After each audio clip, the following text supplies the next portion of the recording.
Special report में जिक्र राजस्थान के रण का। भारतीय जनता पार्टी राजस्थान के चुनावी रण में जीत तो चाहती है, लेकिन ऐसा लगता है कि इस बार बीजेपी वसुंधरा राजे सिंधिया को अपना सेनापति नहीं चाहती है। पार्टी ने राजस्थान में चुनाव अभियान की कमान संभालने के लिए फिर से केंद्रीय नेतृत्व पर भरोसा जताया है। पीएम मोदी के संबोधन भी कुछ ऐसे ही संकेत दे रहे थे। देखिए ये रिपोर्ट। राजस्थान का रण दिखा रहे दम।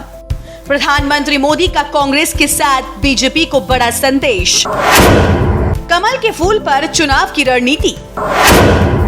बीजेपी नहीं घोषित करेगी मुख्यमंत्री चेहरा। मोदी वर्सेस गहलोत होगा चुनाव। खास रणनीति पर अमल। प्रधानमंत्री नरेंद्र मोदी ने राजस्थान का रण जीतने के लिए खास रणनीति पर अमल किया है। बता दें कि चित्तौड़गढ़ सभा में मोदी के भाषण में कई संदेश छिपे हुए थे। ये संदेश भाजपा और कांग्रेस दोनों पार्टियों के लिए थे।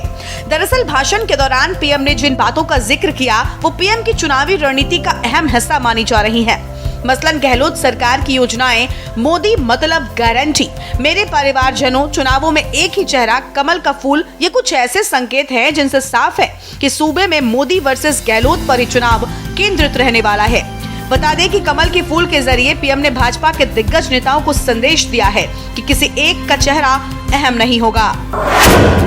कर्मचारी वर्ग को साधने की कोशिश। साथियों, राजस्थान ने आह्वान कर दिया है, राजस्थान को बचाएंगे, भाजपा सरकार को लाएंगे।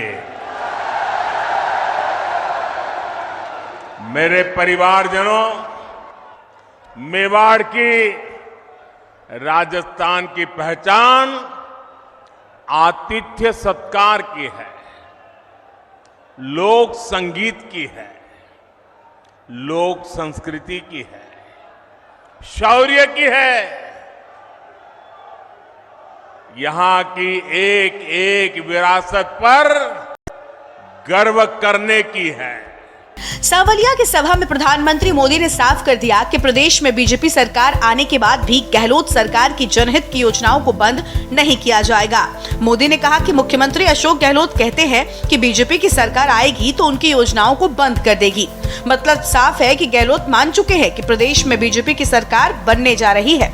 मोदी ने कहा, मैं राजस्थान की जनता को विश्वास दिलाता हूं कि जनहित की किसी योजना को भाजपा सरकार बनने के बाद बंद नहीं करेगी, बल्कि उसे और बेहतर बनाने का प्रयास किया जाएगा। दरअसल रविवार को पूरे देश के सरकारी कर्मचारी केंद्र सरकार के खिलाफ दिल्ली में जमा हुए थे। कर्मचारियों की मांग थी कि केंद्र सरकार भी राजस्थान, छत्तीसगढ़, हिमाचल की तर्ज पर केंद्रीय कर्मचारियों को पुरानी पेंशन योजना का लाभ दे। ऐसे में लगातार केंद्र सरकार पर केंद्रीय कर्मचारियों के लिए ओपीएस लागू करने का दबाव बढ़ता जा रहा है। पीएम मोदी ने गहलोत की योजनाओं को चालू रखने की बात कहकर एक तरह से विधानसभा चुनावों के साथ साथ लोकसभा चुनावों में कर्मचारी वर्ग को साधने की कोशिश की है। प्रधानमंत्री मोदी ने कहा कि कमल को ही भारी बहुमत से जिताना है, कमल के नेतृत्व में चुनाव लड़ना है, कमल के निशान पर बटन दबाकर राजस्थान को आगे बढ़ाना है। बेशक प्रधानमंत्री मोदी का इशारा कहीं न कहीं मंच पर बैठे नेताओं की ओर भी था।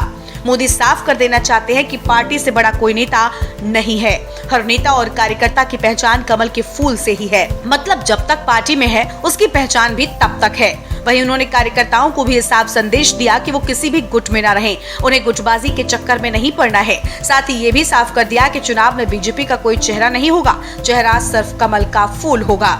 प्रधानमंत्री ने अपने भाषण में कहा कि मोदी मतलब गारंटी। गारंटी का मतलब है कि हर गारंटी पूरी होने की गारंटी। कोरोना काल में भूखा न सोए कोई, इसकी गारंटी दी। सभी देशवासियों को कोरोना का टीका लगे, इसकी गारंटी दी। मोदी इसके जरिए मैसेज देना चाहते हैं कि चुनावों में बीजेपी जो भी घोषणा करेगी उसकी गारंटी मोदी होंगे। इससे साफ है कि मोदी मतलब गारंटी के नारे पर ही बीजेपी जनता के बीच जाकर वोट मांगेगी। सीएम अशोक गहलोत पर निशाने। प्रधानमंत्री मोदी ने अपने भाषण में सीधे तौर पर सीएम अशोक गहलोत को निशाने पर लिया। उन्होंने कहा कि अशोक गहलोत सोते जागते उठते बैठते मुख्यमंत्री की कुर्सी बचाने में लगे थे, वहीं आधी कांग्रेस उनकी कुर्सी गिराने में लगी है।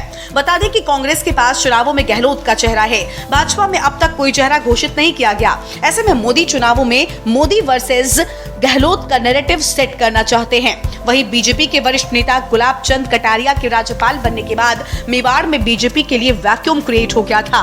पार्टी ने चित्तौड़गढ़ से सांसद सीपी जोशी को पार्टी का अध्यक्ष बनाकर इस खाली जगह को भरने की कोशिश की थी। उन्हें अध्यक्ष बनाने के पार्टी के निर्णय पर कई तरह के सवाल भी खड़े हो रहे हैं। सावलिया की सभा में जिस तरह से प्रधानमंत्री मोदी ने सीपी जोशी का नाम लेकर उनकी तारीफ की, उससे साफ है कि पार्टी सीपी पर आगे भी दांव खेल सकती है।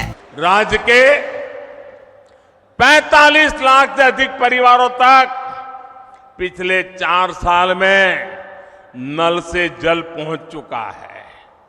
और अगर यहां एक कुर्सी बचाओ सरकार न होती ना, भाजपा की सरकार होती, तो आज मेरा काम पूरा हो गया होता।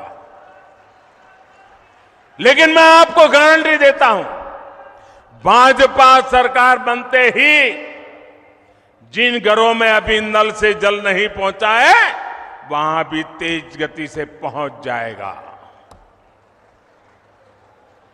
मेरे परिवारजनों, इस क्षेत्र में सिंचाई के पानी की जो दिक्कत है, मैं उसे भी भली भांति जानता हूं। ये पूरा क्षेत्र, हम गुजरात के लोगों को तो ऐसा ही लगता है जैसे हमारा ही घर है। भाजपा सरकार बनने के बाद किसानों की सिंचाई से जुड़ी समस्याओं का भी समाधान किया जाएगा।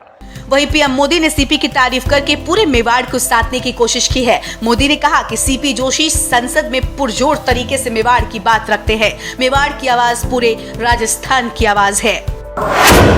महिलाओं के आरक्षण के मुद्दे को भुनाएगी बीजेपी। प्रधानमंत्री मोदी ने भाषण में भीलवाड़ा में गैंगरेप की घटना के बाद नाबालिग को जिंदा भट्टे में जलाने, पिछले सप्ताह जमवारामगढ़ में महिला की अधजली लाश मिलने सहित प्रदेश के अन्य महिला अत्याचार की घटनाओं का जिक्र किया।